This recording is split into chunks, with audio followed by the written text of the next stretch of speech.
전미예수님, 오늘 연중제 19주간 월요일 복음 묵상 함께 하도록 하시겠습니다. 성부와 성자와 성령의 이름으로 아멘. 오늘 복음 말씀은 이 베드로가 유다인들이 이제 베드로한테 시비를 거는 거죠. 당신 스승은 성전세를 바치냐? 그때 성전세는 한 이틀 정도 일하는 값, 그러니까 뭐 한 15만 원, 20만 원 되겠죠?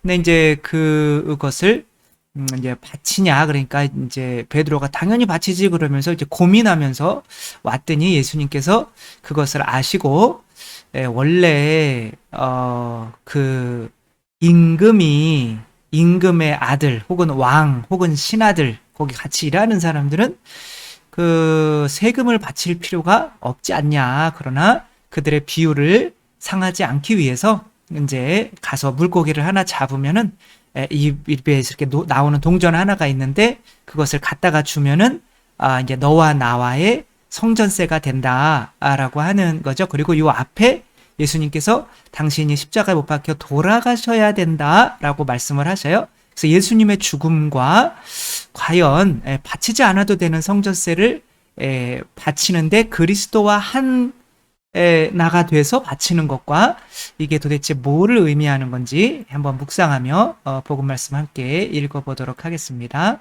마테오가 전한 거룩한 복음입니다. 제자들이 갈릴레아에 모여 있을 때 예수님께서 그들에게 이르셨다. 사람의 아들은 사람들의 손에 넘겨져 그들 손에 죽을 것이다. 그러나 사흘 날에 되살아날 것이다. 그러나 그들은 몹시 슬퍼하였다. 그들이 가파르나움으로 갔을 때 성전세를 거두는 이들이 베드로에게 다가와 여러분의 스승님은 성전세를 내지 않으십니까? 하고 물었다. 베드로가 내십니다 하고는 집에 들어갔더니 예수님께서 먼저 시몬아, 너는 어떻게 생각하느냐? 세상 임금들이 누구에게서 관세나 세금을 거두느냐? 자기 자녀들에게서냐 아니면 남들에게서냐 하고 물으셨다. 베드로가 남들에게서입니다 하고 대답하자 예수님께서 이르셨다.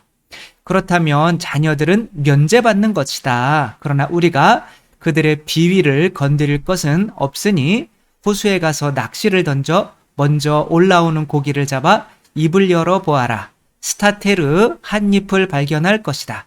그것을 가져다가 나와 네 몫으로 그것을 주어라. 그들에게 주어라. 주님의 말씀입니다. 그리스도님 찬미합니다.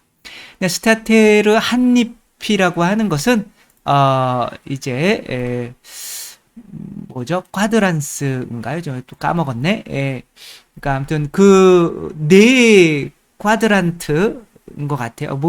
쿼드란스는 아닌 것 같고 모르겠네. 아무튼 그 데나리온과 같은 이제 그리스식 이름인데 아무튼 스타테르도 그리스 돈이에요. 그러니까 그리스 한 스타테르는 그러니까 그건 거예요. 4일 동안 일할 수 있는 값. 그러니까 이틀 하면 이제 하나가 되는 거죠. 근데 그 물고기를 왜 굳이 잡아서 그거를 주라고 했을까요? 그리고 왜 물고기 입에서는 뭐 동전 4개가 나와도 되는데 왜 굳이 하나가 나왔고 왜 그 하나 가지고 예수님께서는 베드로와 당신의 성전세를 내라고 하셨을까요? 그리고 또 이 말씀을 하시는데 왜 굳이 당신이 죽으셔야 하는지를 미리 예고를 하셨을까요? 예수님께서 세상에 오셔서 또 우리를 죄를 대신해서 죽으시는 거는 누구에게 순종하시는 거예요? 아버지께 순종하시는 거죠. 그렇죠? 그래서 겸손해지시는 거죠. 이거는 마치 사람이 개를 구원하기 위해서 내가 개가 돼서 사람들이 나를 개라고 부르고 또 개 중에서 가장 못된 개로 치부해서 그것들이 팔다리를 다 뜯어먹는 이제 그런 것도 그냥 도살장에 끌려가는 양처럼 내 자신을 맡겨버리는 거죠. 이것을 뭐라고 그러는 거예요? 겸손이라고 하는 거죠. 그렇죠? 그러니까 예수님께서 십자가에 못 박혀 돌아가신 것은 바로 아버지께 순종하는 어떤 겸손, 그러니까 사람들보다 더 낮아져서 거의 지옥에 가는 사람들의 모습이 되어서 돌아가시는 그 겸손을 의미하는 거죠. 그러니까 예수님의 죽음에 동참한다는 것, 그것은 바로 예수님의 겸손에 동참한다는 그런 의미인 거죠. 그러니까 베드로가 그리스도께서 죽으셔야 하는데 그 죽으셔야 하는 이유는 바로 예수님의 죽음이 아니면 나도 그분처럼 겸손해질 수가 없기 때문에 그런 거죠. 그래서 이 스타테르 한입이라고 하는 거는 예수님의 겸손에 나도 참여하게 되는 거죠. 겸손이랑 비슷한 단어가 있어요. 열등감이에요. 그러니까 열등감이 있는 사람들은 왠지 겸손해 보여요. 성당에서 봉사 좀 하라고 그러면 저는 못해요. 저는 그런 능력이 없어요. 요런 거는 이제 겸손이에요. 열등감이에요. 열등감인 거죠. 그쵸? 만약에 성모님께서 가브리엘 천사가 나타나셨을 때 당신은 하느님의 어머니가 될 겁니다. 그런데 겸손하신 성모님께서 나는 사람 중에서도 가장 못난 사람인데 어떻게 뭐 사람의 어머니도 아니고 하느님의 어머니가 되냐, 이건 말도 안 된다 라고 했다면 그것은 겸손하셨던 건가요? 열등감에 열등감이죠. 그 열등감은 이제 믿음이 없는 거예요. 내가 누구라는 믿음이 없는 거예요. 그러니까 하느님께서 우리를 어마어마하게 사랑해 주신다는 믿음이 있으면 하느님께서 뭐든지 우리를 만들어줄 수 있다는 그런 믿음이 있을 거 아니에요. 그쵸? 그러니까 열등감에 사로잡힌 사람들은 내 자신에 대한 그런 자존감, 믿음이 없으니까 나는 안 돼 라고, 본인만 안 돼 라고 하면 되는데, 다른 사람한테 그러면은 신부님이 그럼 이 자매한테 총회장을 맡기겠습니다 그랬더니 그 사람이 내가 안 되는데 네가 되냐, 너는 그런 거 할 자격이 안 돼, 이렇게 남들까지도 안 된다고 이야기를 해요. 그런 거는 인간이 안 되는 게 어딨어요. 그쵸? 하느님께는 불가능이 없잖아요. 우리는 물 위도 걸을 수 있는 사람이잖아요. 근데 그런 게 겸손. 네가 어떻게 교만하게 그런 봉사를 하려고 그래? 네가 어떻게 교만하게, 신부님이 말씀하시는데 그 말이 틀렸다고 그래? 물론 신부님이 틀릴 수도 있는 거잖아요. 그쵸? 그러니까 저도 마찬가지인 거죠. 뭐 성경을 공부할 때 불트만이라고 하는 사람이 있어요. 그러니까 뭐 개신교 성경학자인데 하도 위대해서 뛰어나서 이제 카톨릭에서도 배우죠. 불트만. 이제 불트만이라고 하는 사람은 성경이라고 하는 것이 그것을 쓴 사람들의 신앙 고백이라고 하는 거야.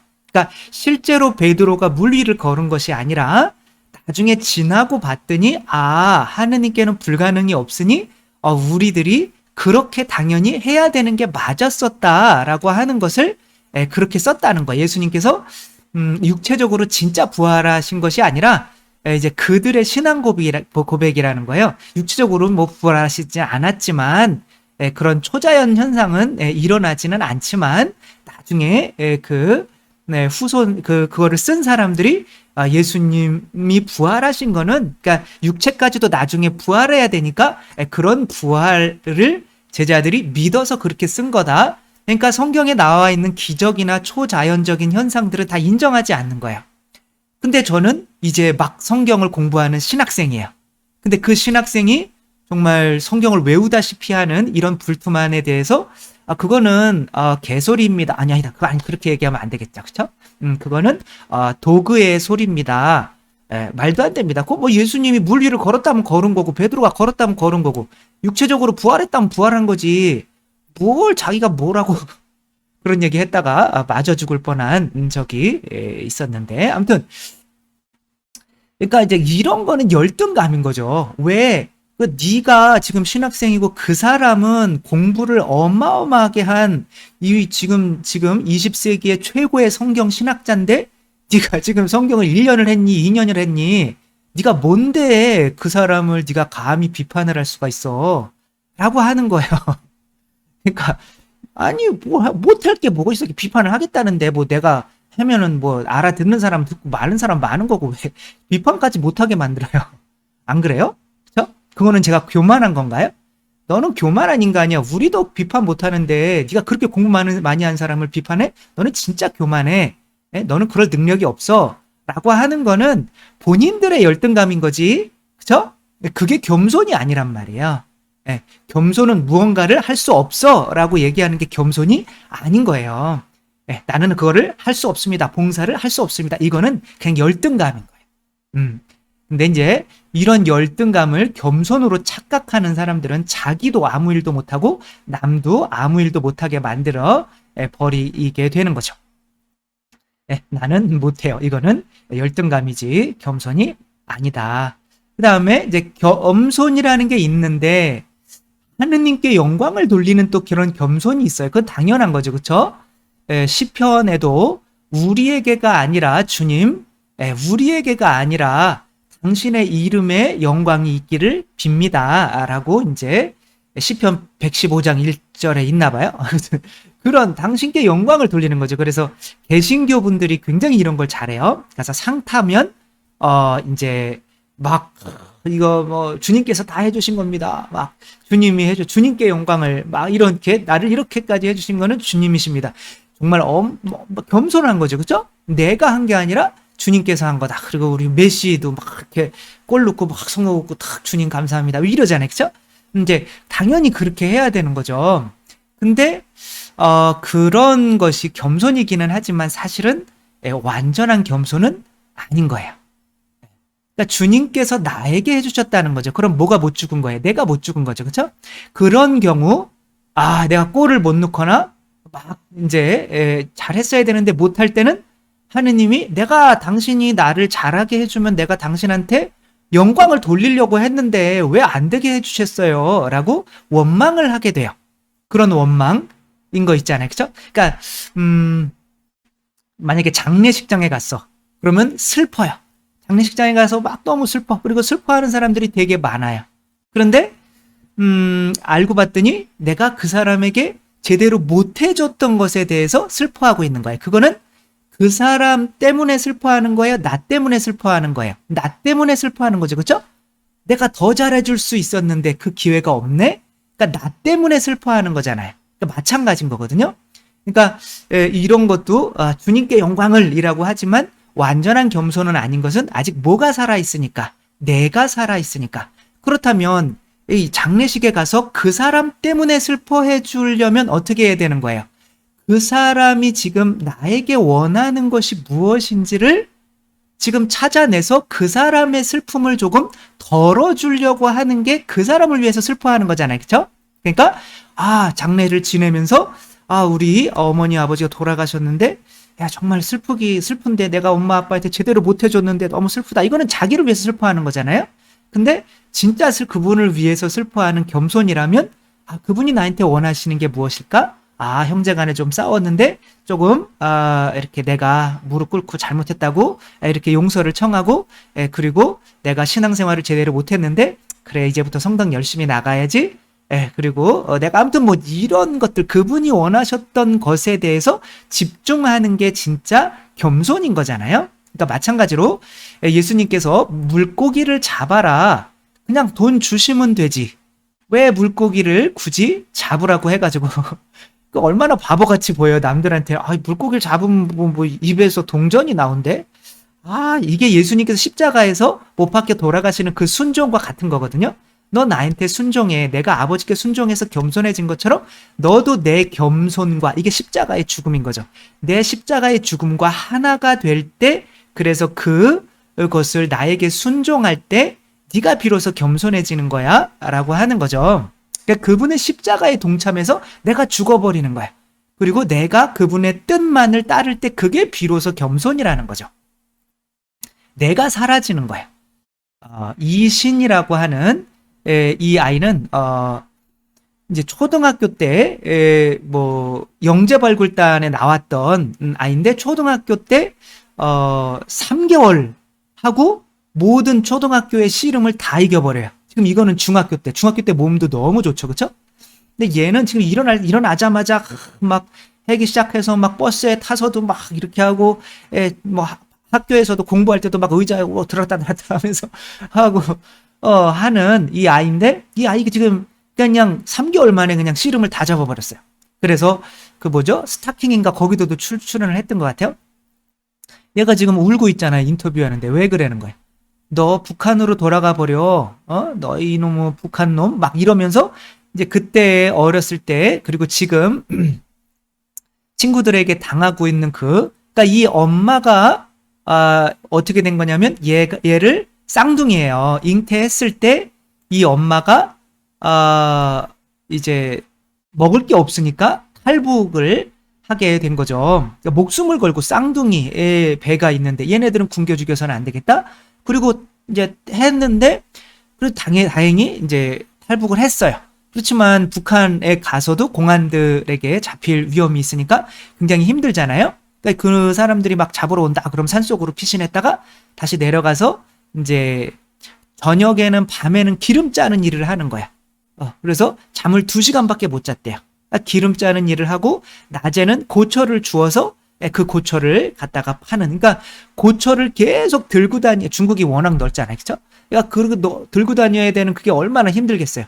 그래서 간신히 몇 년 만에 한국에 도착했는데 이제 허리가 나가신 거죠. 그러니까 수술을 몇 번 받아도 일어설 수가 없는 거예요. 그러니까 얘가 이제 중학생인데 집에 돌아오자마자 뭐 하기 시작하면 빨래하고 밥하고 청소하고 엄마가 못하는 걸 다 해. 이게 그렇게 막 힘들었을 텐데 얘는 지금 누구를 위해서 사는 거예요? 엄마. 그래서 이 엄마가 이렇게 이야기하죠. 엄마, 내가 이걸로 무조건 성공해야 된다. 그래서 엄마를 위해서, 나는 엄마가 이렇게 나를 위해서 고생했기 때문에 엄마의 십자가에 나도 동참을 하는 거죠. 동참을 하다 보니까 내가 없어요. 그리고 내가 이제 힘도 세서 이제 친구들이 나한테 뭐라고 그러면 싸울 수도 있는데 그럴 수가 없어요. 왜? 엄마 아파하니까. 이게 겸손인 거예요. 그분의 십자가에 나를 동참시키는 거죠. 그래서 그분 그리스도께 나는 죽고 나는 그리스도입니다. 라고 온전히 순종하게 될 때 이것이 진정한 겸손이라는 거죠. 그래, 나 북한 사람 맞아. 그러나 나는 엄마 위해서 너희들이랑 안 싸워. 그리고 나는 엄마 위해서 내가 엄마가 고생한 것처럼 나도 고생할 거야. 왜? 엄마 행복하게 해드려야 되니까. 그러면 근데 엄마는 너무 이걸 보는 게 안쓰러운 거야. 안쓰럽기는 하지만 얘가 근데 이제 전국체전 이제 중학교에 들어가서 전국체전에 나가서 계속 1등을 하는데 전국체전에서 발목이 삐끗해서 이제 아마 인대가 늘어나고 그렇게 된 거예요. 그러니까 이제 1년 동안 운동을 못 하게 된 거죠. 그리고 재활을 하다가 보니 이제 운동도 이제 막 하다가 보니까 또 이제 녹록지 않고 거긴 또 체급이 있으니까 천하장사가 되는 게 또 쉽진 않잖아요, 몸이. 그러니까 근데 이제 얘가 지금 몸이 이제 좋잖아요, 그렇죠? 이렇게 재활을 하다가 보니까 그래, 내가 힘들어도 이제 보디빌더로 한번 해봐야겠다. 그리고 4개월 만에 고등부 우승을 합니다. 보디빌딩으로. 그러니까 엄마 이거는 고등부 몸은 아닌 것 같아요. 그렇죠? 이거는 약간 좀 일반으로 올라온 몸인 것 같아요. 뭐 특별히 이제 다 좋기는 한데 이 허벅지 이런 게 장난이 아니죠. 그렇죠? 보통 이렇게 운동하는 걸 동영상으로 보니까 막 힘들어가지고 어깨 막 이렇게 하고 그러나 또 다시 일어나서 이 약 물고 또 하는 거예요. 마스크 낀 거 보니까 근래에 했나 보네요. 그쵸? 그러니까 그렇게 계속 이제 일반부에서도 이렇게 메달을 딴 거죠. 그러니까 이런 게 순종인 거죠. 부모님 나를 위해서 죽으신 어떻게 보면 그분 때문에 나도 죽는 거 이게 완전한 순종인 거야. 그러니까 내가 뭐 물고기 잡아서 뭐 그게 안 나온다고 난 일단 순종을 했으니까. 그러니까 그리스도의 순종에 나도 참여하는 거, 그리스도의 십자가에 바로 나도 참여하는 거, 이렇게 거꾸로 십자가에 못 박혀 돌아가신 분이 바로 베드로이신 거죠. 이것이 진정한 순교인 거고 이것이 진정한 겸손인 거죠. 겸손은 처럼 보이는 건 굉장히 많아요. 그쵸? 나는 못합니다. 그런 거 못합니다. 내가 무슨 능력이 있나요? 이런 거는 열등감. 이게 이제 교만인 거죠. 그쵸? 믿음이 없는 거죠. 저를 막 이렇게 만들어주신 거는 주님입니다. 이렇게 내가 살아있는 거, 이거는 겸손이긴 하지만 완전한 겸손은 아니다. 나 자신을 십자가에 못 박아서 내가 사라지고 내가 그리스도가 되는 것, 십자가에 못 박힌 그리스도가 되는 것, 이것이 완전한 겸손이다 라고 하는 거 생각하며 우리들 진정한 완전한 겸손으로 나아갈 수 있었으면 좋겠습니다. 주님께서 여러분과 함께 전능하신 천주 성부와 성자와 성령께서는 여기 모인 모든 이에게 축복을 내리시어 길이 머물게 하소서. 주님과 함께 가서 복음을 전합시다. 하느님 감사합니다. 성부와 성자와 성령의 이름으로 아멘. 감사합니다. 사랑합니다.